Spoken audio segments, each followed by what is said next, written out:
Good evening sir.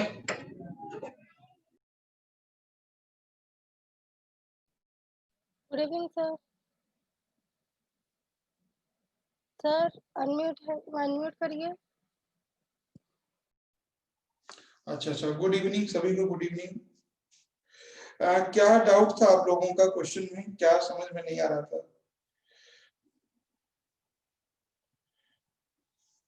जी, अब आवाज आ रही है मेरी?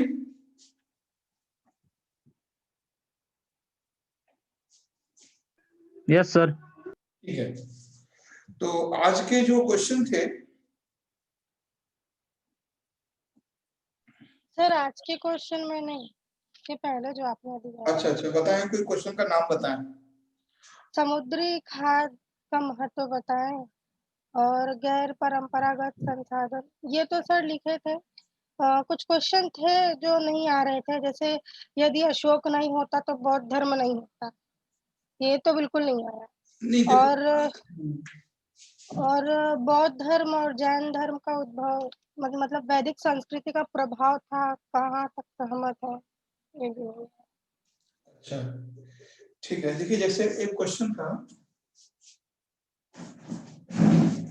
जैसे एक कोटेशन बहुत ज्यादा आता है ये वाला कि यदि, है ना, यदि बौद्ध धर्म नहीं होता, ठीक है, नहीं होता तो अशोक नहीं होता, ठीक है, अशोक नहीं होता, ठीक। अब दूसरा लाइन इसी में है, वो पूरा क्वेश्चन नहीं था एक्चुअली, थोड़ा बाद में सोचा था, यदि अशोक नहीं होता, अशोक नहीं होता तो बौद्ध धर्म नहीं होता, ठीक है, धर्म नहीं होता, है ना, ये है। इस कथन से आप कहां तक सहमत हैं? इस कथन से आप कहां तक सहमत हैं? ठीक है, ये है, यही क्वेश्चन था। और ये क्वेश्चन कई बार आया भी है, पीसीएस में, यूपीएससी में एक बार पूछा था कि यदि बौद्ध धर्म नहीं होता तो अशोक नहीं होता, ठीक है, और यदि अशोक नहीं होता तो बौद्ध धर्म नहीं होता। ये स्टेटमेंट है, ठीक है, तो इसमें क्या लिखना है वो समझना है। तो पहली बात ये समझना है हमें कि यदि बौद्ध धर्म नहीं होता तो अशोक नहीं होता। इसका मतलब क्या है? इसका मतलब समझते हैं जी? सौरभ बताओ क्या मतलब है इसका? यदि बौद्ध धर्म नहीं होता तो अशोक नहीं होता, तो इसका मतलब बताना है। मतलब फिर सर अशोक इसका प्रचार नहीं कर पाता बौद्ध धर्म का।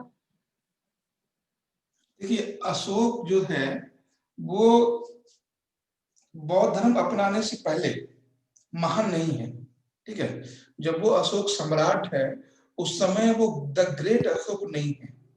इस सेंटेंस का कहना है कि यदि बौद्ध धर्म नहीं होता तो अशोक नहीं होता, मतलब ये है कि जब वो तक्षशिला, जब वो उड़ीसा पर, क्या नाम है उसका, कलिंग। कलिंग, हाँ, जब वो कलिंग पर आक्रमण किया है उसने, 1.5 लाख लोग मारे गए और 2.5-3 लाख लोग घायल हुए, उस समय अशोक एक क्रूअल अशोक है, मतलब एक कह सकते हैं बहुत ही निर्दयी अशोक है। यदि बौद्ध धर्म नहीं होता तो अशोक नहीं होता। इसका मतलब ये समझिए, यहाँ पर लिखना ये है कि अगर अशोक ने बौद्ध धर्म नहीं अपनाया होता तो अशोक कल्याणकारी अशोक नहीं बनता। अगर कल्याणकारी अशोक नहीं बनता तो अशोक विश्व का पहला सम्राट नहीं बनता, अशोक द ग्रेट नहीं बनता।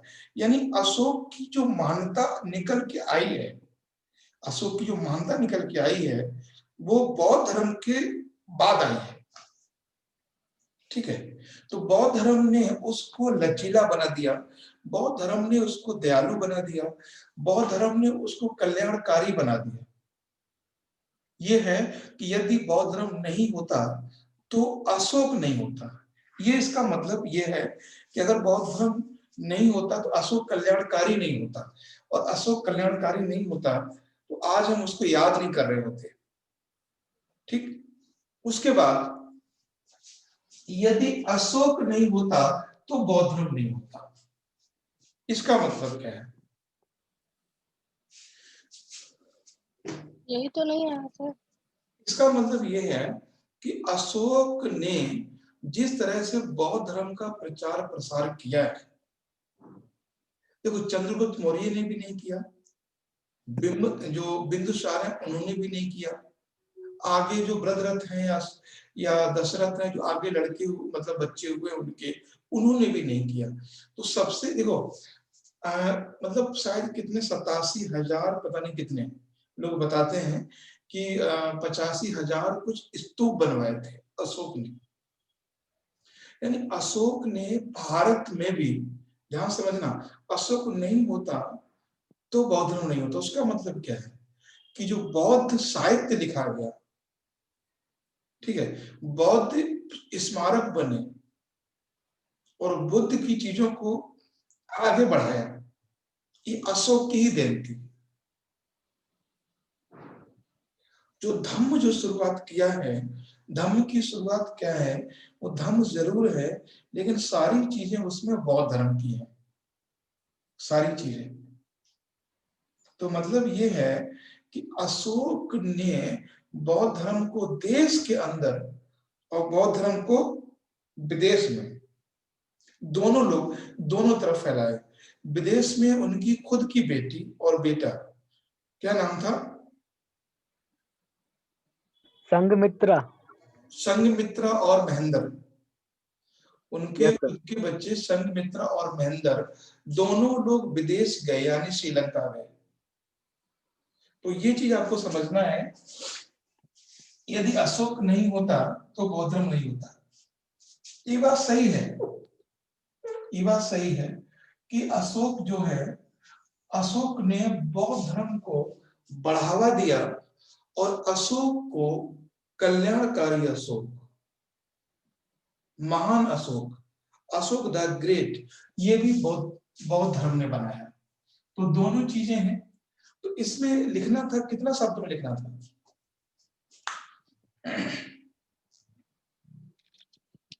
150। पहले तो हाँ, तो पहले तो आपको ये लिखना है कि बौद्ध धर्म का अशोक के लिए महत्व, ये लिखना है। ठीक है, अशोक के लिए क्या महत्व है, यानी बौद्ध धर्म से अशोक ने क्या क्या सीखा। आपको पता है दूसरे अभिलेख में अशोक लिखता है कि हमें पशु पक्षियों, खासकर पक्षियों के लिए भी अब अस्पताल बनवाए उन्होंने, पक्षियों के लिए भी। ठीक है, बहुत सारी बातें थी जो बौद्ध धर्म में थी, वो सीधे सीधे अशोक ने ले ली। एक आपने बचपन में कहानी सुनी होगी हम लोगों ने, देवदत्त और बुद्ध की कहानी। तो जो हंस देवदत्त, वाली कहानी। हाँ, हंस वाली कहानी। तो अशोक को भी पक्षियों से बहुत ज्यादा लगाव था। ठीक है, दो तीन बातें थी जो बहुत ही अलग थी, जो अशोक को महान बना दी। तीन बातें ध्यान रखिएगा, तीन चीजें थी जो अशोक के लिए बुद्ध से मिली। पहली बात, अशोक ने खुद शासन और प्रशासन अपने पिताजी से, अपने दादाजी से सीखा, यानी चंद्रगुप्त मौर्य से और बिंदुसार से। ठीक है, उन्हें अशोक को कोई सीखने, ऐसा नहीं थे कि अशोक नासमझ थे राजपाट से, दादाजी सम्राट, पिताजी सम्राट, तो बच्चा तो खुद ही समझता है क्या चीजें होनी है। लेकिन जिस धर्म को फॉलो किया वो भी क्षत्रिय थे, हैं, वो भी सम्राट थे, वो भी राजकुमार थे। उन्होंने भी चीजें बताई हैं कि कैसे राज्य को चलाना है, जनता के साथ कैसे व्यवहार करना है, समाज के साथ कैसे व्यवहार करना है। सबसे बड़ी बात थी कि बुद्ध ने जो कास्टिज्म है उस पर सबसे ज्यादा प्रहार किया, जाति प्रथा पर। और मुझे लगता है कि जब ये चीजें अगर खत्म होना शुरू हो जाए किसी भी सिस्टम में, तो चीजें बहुत अलग हो जाती, बहुत ही अच्छी हो जाएंगी। और ये अशोक ने किया था। तो ये सब लिखना है आपको। तो इंटरकास्ट मैरिज स्टार्ट कर दी थी उन्हीं के समय से। हाँ, वो सारी बातें हुई थी जो। और अशोक ने स्तूप बनवाए, उनके स्मारक बनवाए, ठीक है, अभिधर्म पिटक लिखवाया, और विदेश में और देश में बौद्ध धर्म का प्रचार करवाया। तो इस पे आप लिख सकते हो, कोशिश करना लिखने की, हो जाएगा, कोई दिक्कत नहीं। बस इससे पहले आपको अशोक और बुद्ध की कनेक्टिविटी समझनी पड़ेगी। अशोक को भी पढ़ना पड़ेगा आपको और बुद्ध को भी पढ़ना पड़ेगा। तो कौन कौन सी चीजें हैं जो बुद्ध की अशोक में दिखती हैं, और कौन कौन से काम हैं जो अशोक ने बौद्ध धर्म के लिए किए हैं, ये क्वेश्चन कंप्लीट हो जाएगा।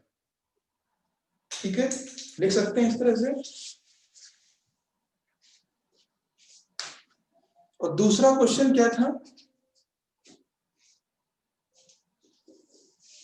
जी?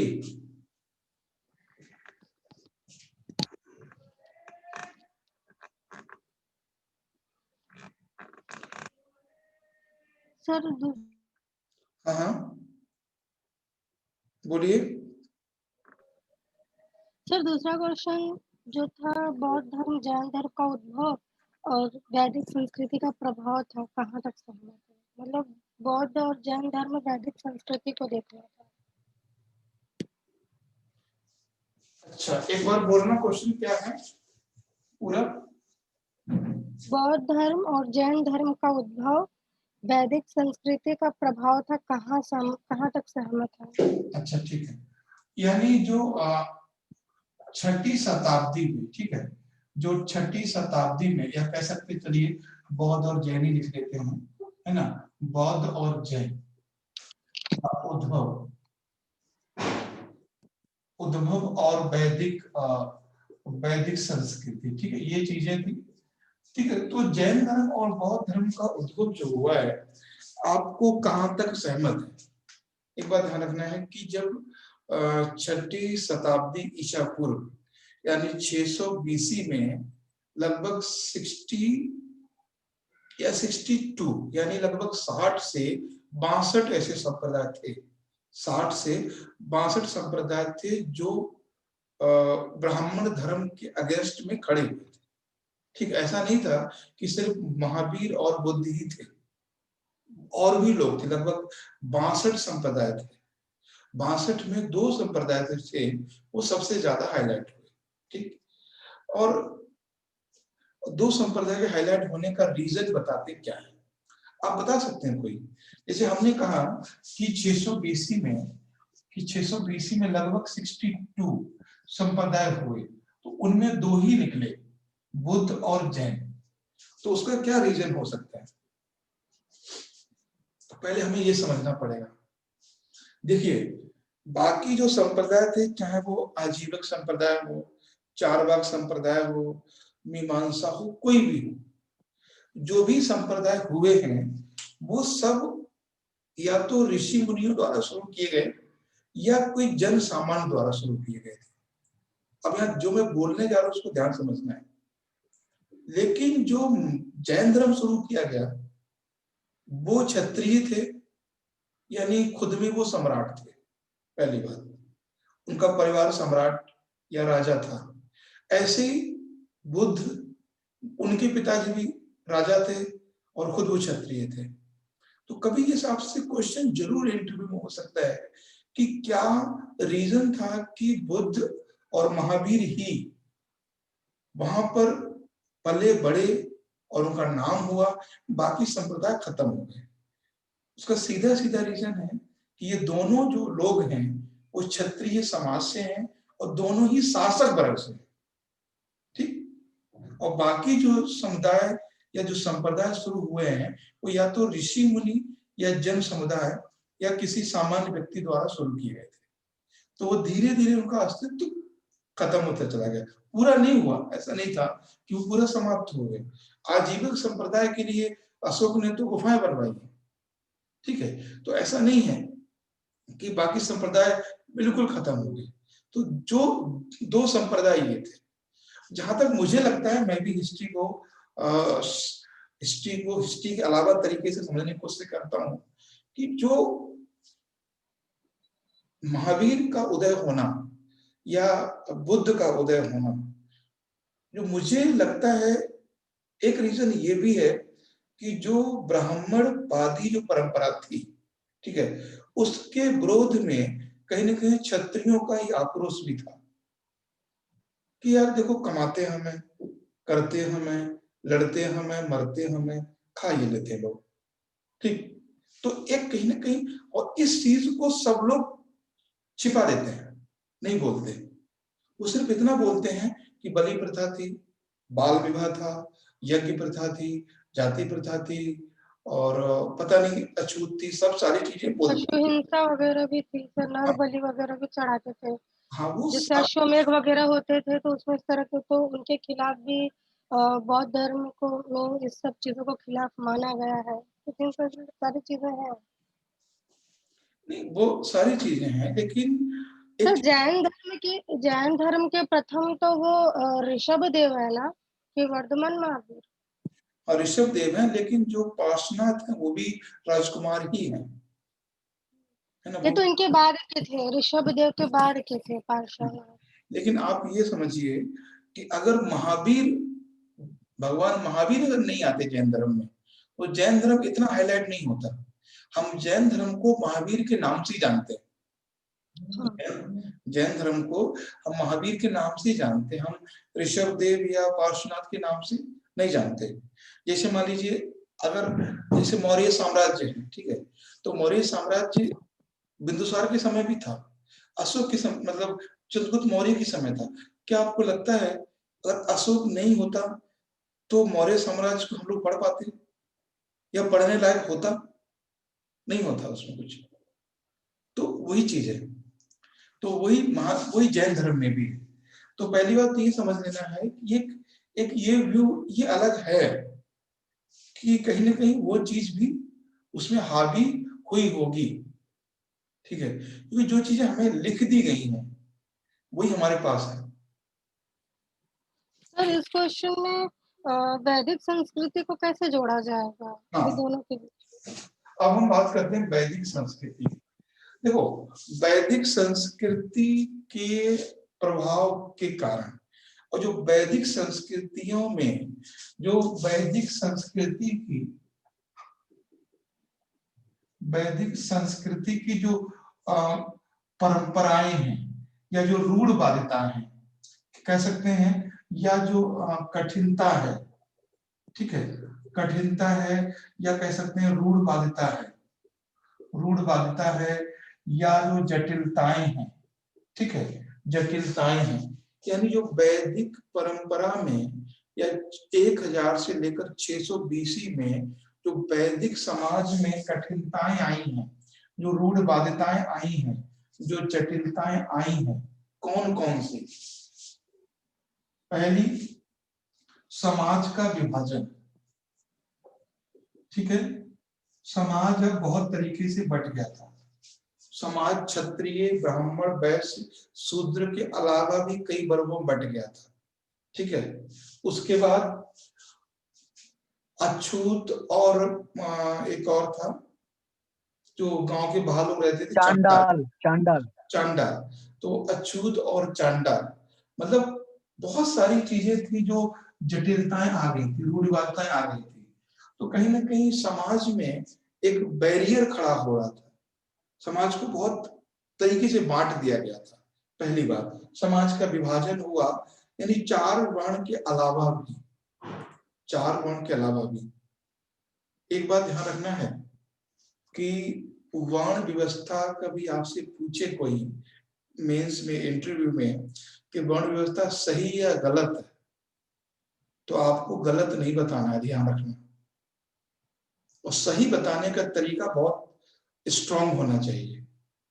ऐसे नहीं, अरे ये तो होते ही ऐसे हैं, गंदे संदे, इनको तो दूर रहना चाहिए, ऐसे नहीं, तो वहीं से भगा देगा आपको, ठीक है। जो वर्ण व्यवस्था शुरू हुई थी अच्छा आप एक बात बताइए, आप किसी ऑफिस में हैं, तो क्या ऑफिस में जो व्यक्ति सबसे बाहर बैठा है कुर्सी पे, अगर उसे बैठा दिया जाए सबसे अंदर वाली कुर्सी पे, है ना, और जो अंदर वाला व्यक्ति उसको उसकी कुर्सी पे बैठा दिया जाए, तो काम हो पाएगा क्या? नहीं हो पाएगा ना। No sir. तो जो वर्ण व्यवस्था थी वो एक काम का विभाजन था। अरे घर में भी तो होता है ना, भाई तुम झाड़ू लगा लो हम चाय बना रहे हैं, है ना, तो पोछा लगा लो हम कपड़े धो रहे हैं, यही तो होता है। मतलब जिसको जैसे कार्य दे फिर बाद में वो चीज वर्णों में आ गई। मतलब वो वर्ण का बनना गलत नहीं था, वर्ण की जो जटिलता थी कि नहीं अब तुम पोछा ही लगाओगे, तुम्हारा जन्म ही हुआ है पोछा लगाने के लिए, ये गलत हो गया। इससे जात पात का मतलब वो ज्यादा बढ़ गया जिस कारण हाँ, मतलब जो छूत जाति, जनजाति को। हाँ जाति का आना वो गड़बड़ कर गया, वो ज्यादा गलत कर गया। और मुझे लगता है कि इस पे बहुत ज्यादा कुछ लिखा भी जा सकता है, बोला भी जा सकता है, बट इतना आपको ध्यान रखना है कि कभी अगर आपको इसके पक्ष में बोलना पड़े वर्ण व्यवस्था पे, वैसे तो आप किसी से बोलोगे कि वर्ण व्यवस्था के हम समर्थन में हैं, तो सीधे सीधे आपको निगेटिव लेगा वो, सीधे सीधे, मतलब कम पढ़ा लिखा है तो, ठीक है। अगर आपसे इंटरव्यू में पूछा जा सकता है तो आपको निगेटिव नहीं बताना है वहां पे। उसका रीजन सिर्फ ये है कि जो उन्होंने शुरू किया था जिस पर्पस से, वो पर वो रास्ता भटक गए वो लोग, वो रास्ता भटक गए। मतलब फिर उसमें चांडाल भी आ गया, फिर उसमें ये तो कभी नहीं बोला था हम ऐसे एक ऐसा समाज बनाएंगे, ऐसी जाति बनाएंगे जिसको हम टच नहीं करेंगे, ऐसा तो नहीं कहा था। ऐसा कहीं वेद में लिखा हुआ, कहीं नहीं लिखा हुआ है। तो आपको ये ध्यान रखना है कि वर्ण व्यवस्था के बारे में जब भी आपको बोलना हो तो आप ये नहीं बोलेंगे, निगलेक्ट नहीं करेंगे, गलत है। क्योंकि निगलेक्ट करने का मतलब ये है कि आप उन अपने पूर्वजों की अवहेलना कर रहे हो जिन्होंने वेद लिखे, ठीक है। तो बस ये है कि उसको जिस पर्पस से वो शुरू मतलब कर, सर मतलब सर जैसे कि अगर वर्णों के विषय में कुछ पूछते हैं तो हम इनको कार्यों के द्वारा भी तो विभाजित करके एक अच्छा सा उदाहरण दे सकते हैं कि जैसे ये इनके कार्य बनाए गए और उसमें इतनी जटिलता आ गई जिसमें जात पात का भी उद्भव हो गया, वही कुछ इस तरह से। जाति पात का उदय। अच्छा मतलब आदमी, जैसे कि एक सिंपल तरीके में सब कुछ बोल देना, क्योंकि मुझे यही लगता है। हाँ तो वो चीज आज भी हो रही है। जैसे आज देखो, जिसको जिस जिसको आर्मी में जाना है तो आर्मी में भर्ती हो जाए, है ना, जिसको प्रशासन में जाना है वो एग्जाम दे सिविल का, है ना, जिसको रेलवे में भर्ती होना है वो रेलवे एग्जाम दे, जिसको टीचर बनना है वो टीचर बने। आज भी तो वही चीज है, सेम चीज। क्योंकि सर इस समय जातिवाद को लेकर कुछ ज्यादा ही हो रहा है हाँ वो समाज में, तो ऐसे क्वेश्चन बढ़ने की संभावना हो सकते हैं। बहुत बहुत ज्यादा हो सकती है, इंटरव्यू में तो हो ही सकता है। हाँ, इसीलिए इस पे अच्छा डिस्कशन होना ज्यादा जरूरी है। क्योंकि बस आपको ये समझना, और होता क्या है, एकदम आदमी ये चीज नहीं समझता है कि जो चीजें पहले बनी हैं, हो सकता है कुछ उनके पीछे उनका जो विजन हो वो पॉजिटिव भी हो। क्योंकि गलत काम तो कोई नहीं करना चाहता, ये बात तो है, गलत काम कोई नहीं करना चाहता किसी भी लेवल पर। बस कुछ चीजें उन्हीं में से लोग ऐसे होते हैं जो गलत तरीके से बनाना शुरू कर देते हैं, तो वो, मतलब कुछ के कार्यों को जैसे कि उसकी मानसिकता को किसी गलत भावनाओं से ले लेना कि हमको ये हो, हाँ। इस तो तरह से कुछ ज्यादा ही वो चीज बढ़ता चला गया। और प्रॉब्लम यही। ये भी है ना कि किसी को गलत बताना बहुत आसान होता है, हम्म, बहुत आसान है। अरे बर्बाद कर दिया इन लोगों ने, तो इतना कहना बहुत आसान है, क्योंकि उसको सही चीज ढूंढने के लिए तो आप पढ़ना पड़ेगा ना, सही चीज ढूंढने उसके लिए पढ़ना पड़ेगा, उसको मेहनत करनी पड़ेगी। ठीक बात ये है, गलत चीज एक एक बार में बोल दो कि नहीं ये लोग तो गलत हैं, तो वो तो खैर है ही है। तो चाहे गांधी के बारे में हो, चाहे अम्बेडकर साहब के बारे में हो, किसी के बारे में हो, आदमी या तो इधर है या उधर है, बीच में नहीं है। या तो गांधी को फॉलो करता है, या अम्बेडकर को फॉलो करता है, या सावरकर को फॉलो करता है। कोई ये नहीं सोचता है कि यार इनमें कुछ चीजें ऐसी थी जो हम बहुत कुछ सीख सकते थे। प्रॉब्लम ये है क्योंकि उसको अब अंबेडकर साहब में, गांधी जी में और सावरकर में कंपेयर करने के लिए नॉलेज भी तो चाहिए, पढ़ना भी तो पड़ेगा ना। गाली देने में क्या चाहता है, अरे गांधी ने बर्बाद कर दिया, काम खत्म हो गया। अरे अंबेडकर साहब ने तो बस एक ही जाति के लोगों ने की, तो इन्होंने भी नाश कर दिया देश का, क्या जाता है, किसी के बारे में कुछ भी बोल दो। लेकिन उनके अंदर से जो पॉजिटिव चीजें निकालने के लिए आपको पढ़ना पड़ेगा, और पढ़ना भी चाहता नहीं है, ये चीज है। तो समाज का विभाजन पहला बात। दूसरी चीज थी इसमें जो स्त्री दशा थी वो, ठीक है। और उसके बाद है कि जाति प्रथा, ठीक। और उसके बाद है इसमें यज्ञ और बलि प्रथा, ठीक है, यज्ञ और बलि प्रथा।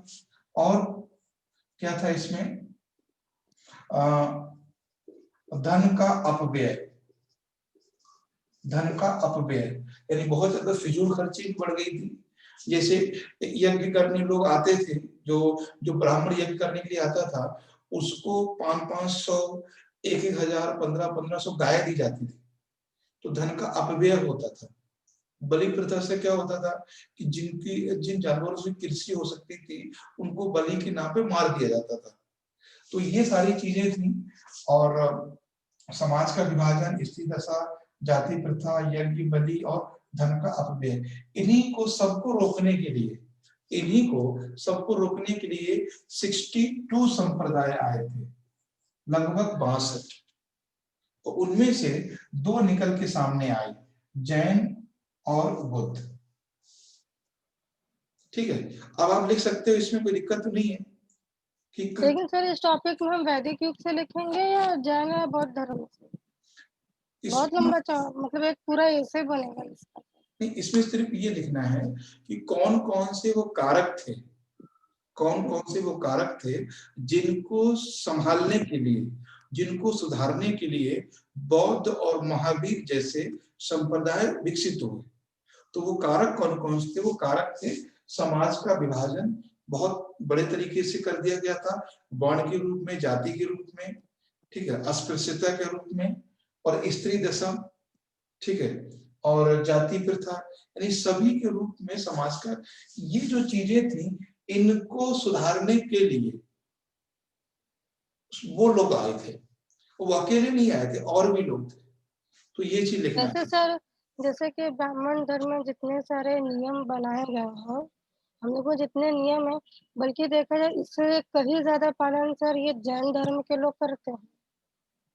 ये लोग इतना बड़ा पालन करते हैं सर। यहाँ पे जैन मठ है सामने घर के मेरे, बहुत इतना मतलब रहता है कि अपने में कोई रहेगा ही नहीं। जो हमारे में लिखित है वो लोग करते हैं, हमारे यहाँ तो कुछ नहीं करते। यहाँ पे देखो, कहता ना कि अगर कोई जैसे क्या होता है ना, कुछ चाहे वो महिलाओं से जुड़ी हो, चाहे वो पुरुषों से जुड़ी हो, उनका रहना खाना एकदम ही अलग है सर। हम लोग कभी वो छू नहीं सकता, ऐसा वो लोग खाते हैं। उबला हुआ खाना खाएंगे। और जैसे कि अगर कोई मॉन्क है, वो लोग जैसे भिक्षुक बन गए, तो समझ लीजिए कि अपने, हम लोग तो मास्क अब लगाने लगे, वो लोग हमेशा मास्क लगाते हैं। हाँ, वो हमेशा लगाते हैं, हमेशा मास्क लगाएंगे कि एक मच्छर तक मुंह में नहीं जाना चाहिए, पैर में चप्पल नहीं, कुछ नहीं, खाली एक कमंडल और डंडा लेके चलेंगे। शाम को सूर्योदय से पहले भी खाना खा लेना। अगर सूर्यास्त हो गया तो खाना आप नहीं खा सकते। और मतलब ऐसा रहते हैं ना, कोई श्रृंगार नहीं, कोई शौक नहीं, सादा जीवन, उच्च विचार, वही हाल। इतने सादगी से रहते हैं कि पूछो मत। नहीं वो और एकदम शांत, एकदम शांत, उनको कोई भी क्रोध नहीं दिला सकता। हम क्या बताओ, बहुत बड़ी बात होती है सर। एकदम कम एज के लोग, कम एज के लोग जितने में एक एग्रेसिव इंसान होता है, 16 साल, 18 साल, 22 साल, इन लोग को थोड़ा बोल दो तो तुरंत हो जाते हैं। एजेड में तो समझ में आता है कि धीरे धीरे में धैर्यता होती है, लेकिन इन लोग में छोटे में भी बहुत धैर्यता आपको मिलती है देखने को। नहीं, वो उनको वैसा ही बनाया जाता है, ढाला जाता है। अब हम लोगों क्या क्या है कि हम लोग पहले इंसान हैं, फिर हिंदू, ब्राह्मण या क्षत्रिय या कुछ और हैं। वो लोग इंसान बाद के हैं, बहुत जैन पहले हैं। तो हम लोग तो, और ये चीजें आजकल एक दौर से चला हुआ है ना कि मान लिया है कि यार जाति प्रथा गलत है, मान लिया कि जो वैदिक प्रथा परंपराएं हैं वो गलत हैं, हम लोग मान के चलते हैं। जब बच्चा बाहर सोसाइटी में जाता है तो इनको मानने का मतलब वो सोचता है कि हम लोग मतलब अंडर डेवलप हैं या कोई बैकवर्ड क्लास से आते हैं, तो ये भी चीजें हैं। तो आजकल की जो जनरेशन है, न्यू है, वो कुछ नहीं मानती। और आजकल के पढ़े लिखे बच्चे तो और सब करते हैं मुझे लगता है। और जब आज से लगभग 15-20 साल पहले जब चीजें हमें आती, हमारे यहाँ जो लोग आते थे और मतलब वास्तव में पंडित हुआ करते थे। आजकल तो सब चीजें नॉनवेज वगैरह सब खाते हैं, आजकल के बच्चे सब खाते पीते हैं। तो हमें बड़ा आश्चर्य होता है यार ये कैसे हो गया, ये तो नहीं होना चाहिए। तो वो वही चीज है, आजकल के बच्चे इस चीज को नहीं समझ पाते हैं। तो खैर ठीक, कोई ऐसा उसमें गलत भी नहीं है जैसा है ना, क्योंकि ये बहुत कहना मुश्किल है कि अपनी चीजों पे टिके रहो या अपनी चीजों से आगे बढ़ो। ये बहुत एक अलग सा डिबेट हो जाता है ना। इसे अगर आप बोलोगे कि नहीं जो चीजें परंपरा में चल रही हैं उसको निभाओ, तो कुछ लोग ये मानने लगते हैं कि यार ये तो वही गुणवादी वाली बात करते हैं जो पहले थी, अब जमाना कहाँ से कहाँ पहुंच गया। ठीक, तो ये चीज आ जाती है। अगर हम उन चीजों को सबको निगलेक्ट करते हैं तो हम बहुत दूर जाके देखते हैं, तब पता चलता है कि नहीं यार ये तो वही सही था जो पहले था, है ना। तो ये चीज है, आप कई बार सोसाइटी में घुल मिल जाओगे, मतलब कई लोग हैं, इंटरकास्ट लोग हैं, फिर आपको एकदम फील होगा कि नहीं यार ये इसलिए हो रहा है, तो फिर मुश्किल हो जाता है समझना। खैर वो सब बात की बातें हैं, और मुझे नहीं लगता है कि जातिवाद अभी खत्म हुआ है, कम हुआ है, बढ़ा है और ये तो और बढ़ गया है, और बढ़ा है। बढ़ गया है। और तो चुनाव में कुछ ज्यादा ही बढ़ जाता है। चुनाव तो भाई इलेक्शन आती है ना तो सब सबसे ज्यादा जातिवादी ज्यादा दिखते हैं। नहीं, एक चीज आपको मैं सभी को बता रहा हूँ कि कभी भी चुनाव में 95%। हाँ, कभी भी जैसे जाति है, धर्म है, आप कभी इसको एकदम निगलेक्ट मत करना, क्योंकि ये चीजें बहुत सिस्टमेटिक तरीके से बनी थी। कुछ ना कुछ ऐसा पक्ष जरूर होगा जो बहुत मजबूत होगा, कोई ना कोई पक्ष ऐसा जरूर होगा। गलतियां उसको अप्लाई करने में हो गई, गलतियां उसको, जैसे मान लीजिए आज अगर ये बच्चा है 14 साल का, ठीक है, 14 साल का बच्चा है या 15 साल का है या 16 साल का है या मान लीजिए 18 साल का भी, तो क्या इस साल के इस उम्र के बच्चे को आप उसकी मर्जी से शादी करने की इजाजत दे सकते हैं? क्या वो कैपेबल है सोचने का कि जिससे वो शादी कर रहा है, जिसके साथ वो है, क्या वो उसके लिए सही है? क्या अगर हम ये बात मान लें कि चलो हम इनको दे देते हैं आजादी, किसी भी कास्ट से करें, तो आप सीधे सीधे देखो नहीं, ये क्या आपको लगता, कहीं कहीं आपको लगेगा कि हमारे यहाँ 25 ईयर तक लोग नहीं समझ पाते कि क्या सही है क्या गलत है, तो ये 15 साल का बच्चा कैसे समझ पाएगा कि क्या सही है क्या गलत है? लेकिन इन लोगों को जाति से प्रॉब्लम होने लगती है, देखा होगा आप लोगों ने, सबसे ज्यादा प्रॉब्लम इन्हीं को होती है। और ऐसे ऐसे कमेंट देते हैं कि सुन के एक बार और सोचना पड़ेगा हाँ, अगर इनको इनके भरोसे कि ये आज आज इतने छोटे छोटे लोगों के मन में ऐसी ऐसी बातें हैं अभी से, तो आगे क्या होगा? वही चीज है, इनको कहीं कहीं पे लगता है कि वो सही है ना। अगर कोई व्यक्ति है, जैसे मान लीजिए आईएएस बन गया है, वो अपने हिसाब से जो जो सोचे उसे करने दो, है ना। जिसकी उम्र मान लीजिए 30 साल प्लस है, जो सोचे उसे करने दो। अब जिसकी उम्र 14 साल है उसे कैसे छोड़ सकते हो आप? आर्टिकल 21 के अकॉर्डिंग नहीं छोड़ सकते ना। आर्टिकल अनुच्छेद 21 के हिसाब से 21 के सारे उसको हम नहीं छोड़ सकते 14 साल के बच्चे को, प्रॉब्लम हो जाएगी, है ना। तो ये चीज है। तो कभी आपको कास्टिज्म का करना हो तो इस तरह से एग्जाम्पल आप दे सकते हो। और बताएं कोई क्वेश्चन? दो तो क्वेश्चन ये हो गए। आज के क्वेश्चन लिखे थे सौरभ आपने? हाँ सर लिखा है। अच्छा, बस एक लोक साहित्य नहीं लिख पाए सर, टाइम ही नहीं था। क्वेश्चन भी कल लेट मिला था, इसीलिए नहीं हो पाया। क्वेश्चन क्या था कि हम कल लेट आ ही पाए, सुबह आ पाए थे तो सेटिंग वेटिंग करने में बड़ा टाइम लग गया। वो ब्रिक्स और भारत भूटान का सर गैसो ऐसा। अच्छा, गैर परंपरागत संसाधन ही कौन सा टॉपिक है? सर उस दिन आपने दिया था, उसके बाद आपने चेक नहीं किया था ना, जो दिन कैंसिल कर दिया था क्लास साइंस के बाद। अच्छा, इसीलिए ये ब्रिक्स वाला क्वेश्चन है। स्वप्निल, आपने क्वेश्चन लिखा है? अच्छा, ये सर एक लिखा है, तबीयत खराब थी तभी नहीं लिख पाया। अच्छा अच्छा,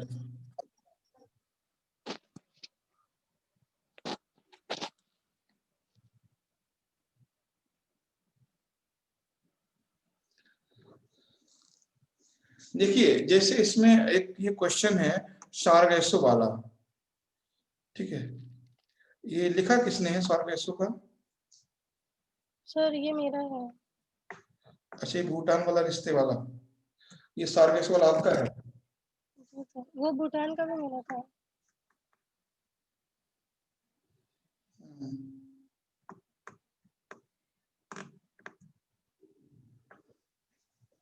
भूटान और भारत रिश्ते कितने बार में लिखवाया था हमने ये?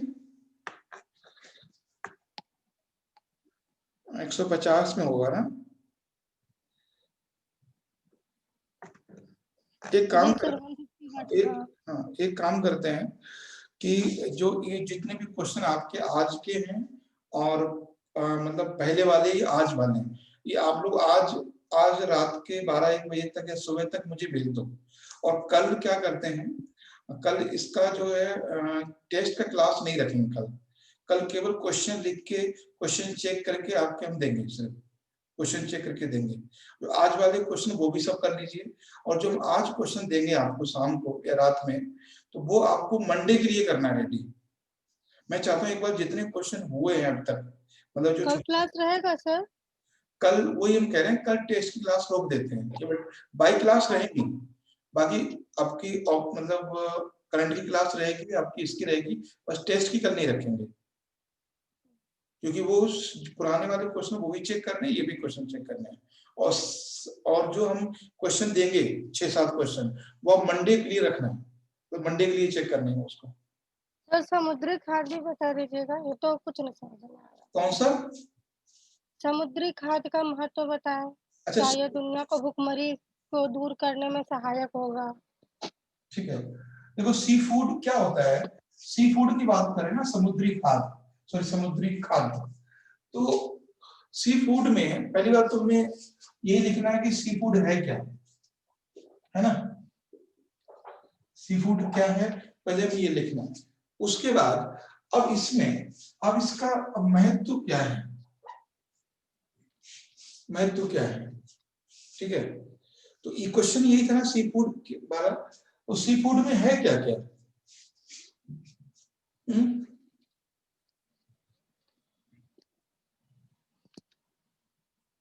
बता सकते हैं?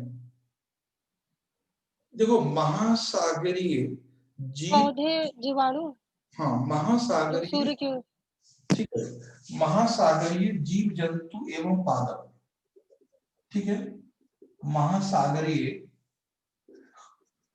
जीव जंतु एवं पादप,